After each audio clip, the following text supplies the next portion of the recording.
नमस्कार, बहुत बहुत स्वागत है न्यूज 21 में आप सबका। आपके साथ में और रितिका पांडे। हमारे छत्तीसगढ़ में स्पेशल बुलेटिन देख रहे हैं। खबरों की शुरुआत कर रहे हैं जहां शास्त्री नगर में एक युवक की ऑटो से टक्कर के बाद मृत्यु हो गई है। दुखद खबर है, आपको बता दें, जहां पर मृतक की पहचान जो है जितेंद्र महंत के रूप में हुई है।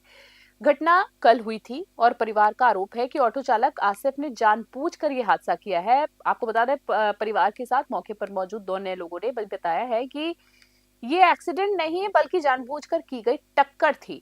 उन्होंने कहा है कि आसिफ ने टोका मारकर ऑटो को दुर्घटनाग्रस्त की स्थिति में पहुंचाया है। जी आपको बता दें, साथ में साथ जहां पर घटना के बाद परिजन अन्य जो लोग हैं वहां के न्याय की गुहार कर रहे हैं और पुलिस से दोषी की गिरफ्तारी और कड़ी कानूनी कार्रवाई की मांग कर रहे हैं। रामपुर से ब्यूरो रिपोर्ट देख रहे हैं आप। समय मैं मौजूद हूँ मेकार हॉस्पिटल में और यहाँ पे जो हम आए हैं, कल शास्त्री नगर में एक दुखद घटना घटी थी जिसमें कि जितेंद्र नाम का युवक एक्सीडेंटली या ऑटो से ठोका हुआ भी बोल सकते हैं, जिसकी हॉस्पिटल में आते साथ मौत हो गई। परिवारजनों का बहुत कुछ कहना है और मेरे जो इस तरफ जो लोग दिख रहे हैं ये उस मोहल्ले के लोग हैं। ये पूरे मोहल्ले के लोग और परिवार सब दिख रहे हैं। तो इनकी कुछ दुविधा है जो मैं खुद नहीं बताऊंगा, ये परिवार वाले बताएंगे कि क्या हुआ। और इनका अब ये कहना है कि शव को ये नहीं लेके जाएंगे जब तक इनको इंसाफ नहीं मिलता। तो आइए पूछते हैं कि इनकी दुविधा क्या है। सबसे पहले जिस युवक की मृत्यु हुई है, मैं उसकी माताजी से बात करूंगा, वो बताएंगी कि उनके दिल का दुख क्या है। बताएंगे माताजी क्या हुआ? कमा के मेरे को दे रहा था, मेरे को इंसाफ चाहिए मेरे बेटा के। कौन पालेगा मेरे को? मेरे बेटा मार डाला। आप बताएंगे पूरा क्या हुआ? लड़का को जान बूझ के मेरे बेटा को मार डाला। मेरा बेटा खाना वाना खा के शॉप में जा रहा था। मेरे बेटा जाते जाते दोस्तों यार के साथ खड़ा था, उसको जानबूझ के उसको मारा गया है। जानबूझ के दो लड़के को छोड़ के एक लड़का को उड़ा दिया गाड़ी से, और वो उड़ने के बाद मरने के बाद उसको लेके मेकाराम ला के छोड़ दिए ताकि हम ना फंसे। खुद लेके आया। वैसे खुद लेके आया। ये आसिफ मोहम्मद।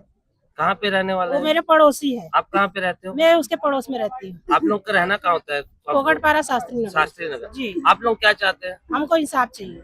आपको इंसाफ चाहिए। इंसाफ में क्या चाहिए? इंसाफ में जो इसको पाल रहा था, खिला रहा था, पाल रहा था, जो 100 रुपया 50 रुपया में इसको पाल रहा था, उसका इसका पालन करने वाला चाहिए। वो तो चले गया, अब इसके साथ कोई नहीं है।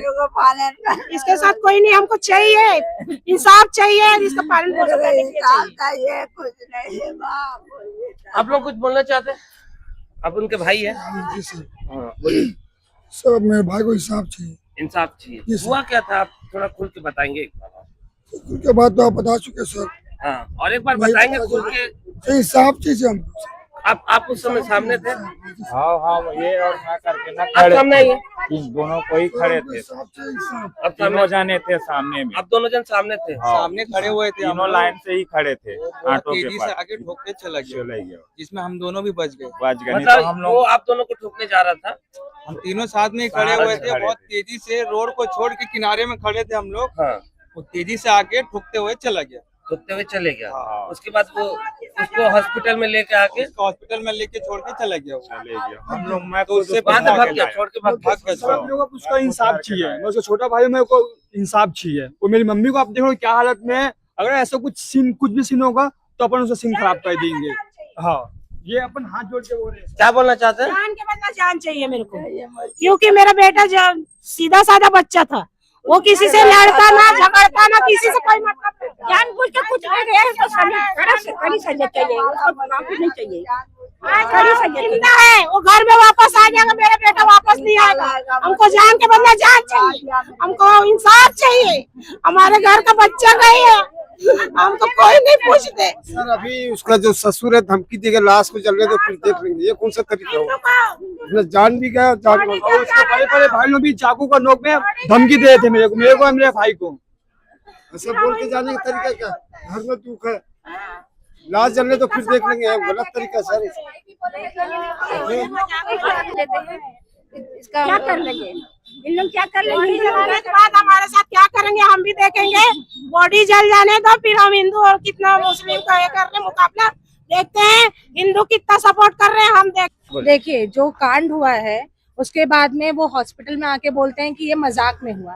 ठीक है, मजाक में होता है कोई चीज तो इतना सीरियस नहीं होता। मजाक में आदमी गाड़ी स्लो चलाता है और टक्कर हो जाती है, हाथ पैर में लगता है, वो अलग बात होती है। इतनी सीरियस इंजरी कि पूरा कंधा उखड़ गया है, 3 उंगलियां टूट गई है, पसली टूट गई है, गले की हड्डी टूट गई है, सर हेड के अंदर इतनी सारी इंजरी है। ये मजाक में नहीं होता कोई चीज। और उसके बाद थाने में एकदम बोल रहा है कि बस गलती से, मतलब एकदम एटीट्यूड में बात कर रहा है कि मेरे से गलती से हो गया। ये गलती नहीं है, ये जानबूझ के साजिश है उसको मारने की। और 3 लोगों में वही एक बंदा दिखा था मारने के लिए उसको, और भी 2 लोग थे जो साथ में थे, उनको कुछ भी खरोच भी नहीं आई शरीर में। और अंदर ही अंदर क्या बात हुआ है क्या नहीं, पुलिस अभी हमको इतना पता चला कि कोई धारा नहीं लगी, सिर्फ गाड़ी जब्त हुई। तो धारा क्यों नहीं लगी हम ये भी जानना चाहते। पुलिस इस बात की सफाई दे कि उस बंदे पे धारा क्यों नहीं लगी है और किस कारण से वो बंदे को आप इतना VIP ट्रीटमेंट दे रहे हैं। और थाने में पानी, हमारा बच्चा गया, उसका खातिरदारी कर रहे, पुलिस वाले उसका कार्रवाई क्यों नहीं कर रहे। अभी उसको साबुत बैठा के रखे और हमको बुला के दिखा रहे, देखो पकड़ लिए, कल पैसा खाएंगे छोड़ देंगे। देवेंद्र नगर थाना वाले ऐसे होते हैं।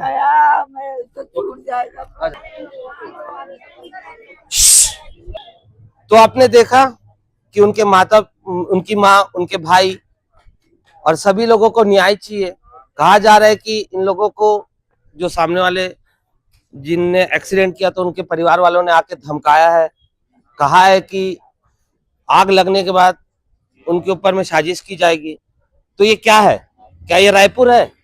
और कहा यह भी जा रहा है कि उनको सपोर्ट मिल रहा है। तो क्या ये रायपुर है?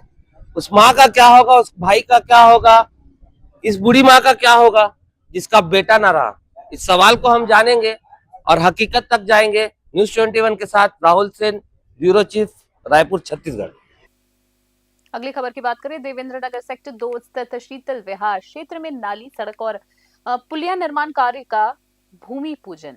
जी हां, आज रायपुर उत्तर विधानसभा के विधायक पुरंदर मिश्रा और रायपुर नगर पालिका निगम की महापौर मीनल चौबे के कर कमलों से संपन्न हुआ है। इस अवसर पर विधायक पुरंदर मिश्रा ने निर्माणाधीन सड़क के बारे में जानकारियां दी और कहा है कि यह कार्य गुणवत्तापूर्ण तरीके से किया जा रहा है। उन्होंने जनता से अपील की है कि वे विकास कार्यों पर नजर रखें और निर्माण की गुणवत्ता की समीक्षा करें।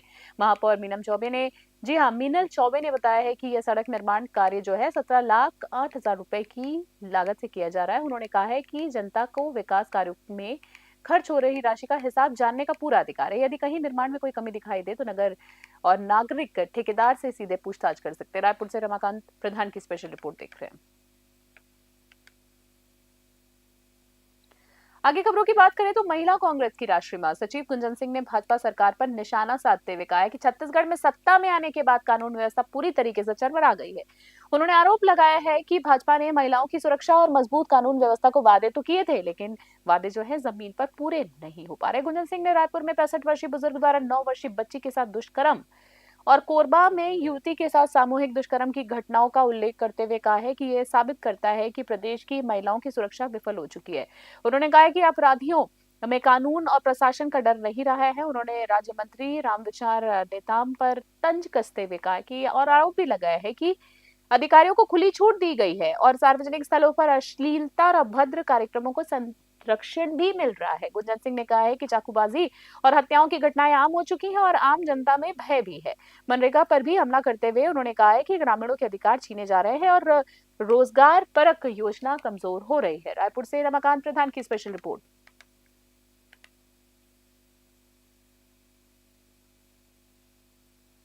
जिले के वनांचल क्षेत्र के सिहावा विधानसभा की विधायक अंबिका मरकाम आज धान खरीदी केंद्र नगरी पहुंची हैं और निरीक्षण करने पहुंची हैं। एक बार फिर से आपको बता दें, अंबिका मरकाम आज धान खरीदी केंद्र नगरी का निरीक्षण करने पहुंची। उन्होंने खरीदी केंद्र में व्यवस्थाओं का जायजा लिया और धान बेचने आए किसानों से बातचीत भी उन्होंने की। मीडिया से चर्चा में विधायक ने सरकार पर हमला बोलते हुए कहा है कि धान खरीदी को लेकर किसान परेशान है और चिंतित भी है। उन्होंने लगातार खरीदी में हो रही अव्यवस्था की शिकायत मिल रही है उनको, और उन्होंने बताया है कि बीते दिनों में एक किसान जबरदस्ती रकबा समर्पण कराने से परेशान होकर धान से भरी बोरियों के साथ उनके पास आया था। विधायक ने कहा है कि किसान लगातार प्रदर्शन कर रहे हैं और टोकन नहीं कटाने से परेशान है। वहीं आपको बता दें, जहां सरकार को खरीदी व्यवस्था को बेहतर बनाकर किसानों की परेशानी दूर करनी चाहिए। धमतरी से तरुण निषाद की स्पेशल रिपोर्ट। देखिए, धान खरीदी अभी मेरे पास लगातार हर मंडी से शिकायत आ रही किसानों की कि धान को समर्पण कराया जा रहा है, जब्ती बनाया जा रहा है। तो मैं सोची कि मंडी में जाके देखा जाए आखिर मामला क्या है, क्योंकि नगरी का 2 केस तो मेरे पास ऑलरेडी आ गया। एक तो आप लोग को मालूम है कि धान का बोरी घर पे ला के रख दिया था, तो वो किसान तो बीमार हो गया बेचारा टेंशन में। ऐसे किसानों के साथ हो रहा है। ये भारतीय जनता पार्टी की सरकार का समझ में नहीं आ रहा नीति क्या है, नीति नियम क्या है। कहते हैं एक एक दाना धान खरीदेंगे। यहाँ पे देख रहे हैं हम लोग मंडी में कि कहीं मिक्सिंग है तो कहीं मोटा पतला है, लेकिन धान बहुत अच्छा दिख रहा है। कहीं पे वहाँ पे मिक्सिंग है ना 2 कलर का धान है। अब धान तो धान है, अनाज तो भाई आदमी उपजाता है तो वो 2 कलर तो होगा ही। कोई ज्यादा सूख जाता है, कोई कम सूखता है, तो उसमें तो 2 कलर दिखेगा ही। अब उसको रिजेक्ट करेंगे तो ये गलत बात है। और मेरी तो कोशिश है लगातार मैं किसानों का जो मेरे पास शिकायत आ रही है उसका निराकरण करवाते जा रही। और अभी जो मैं खास बुलेटिन में इतना ही। बने रहे न्यूज़ 21 फिलहाल के लिए नमस्कार, जय हिंद, जय भारत।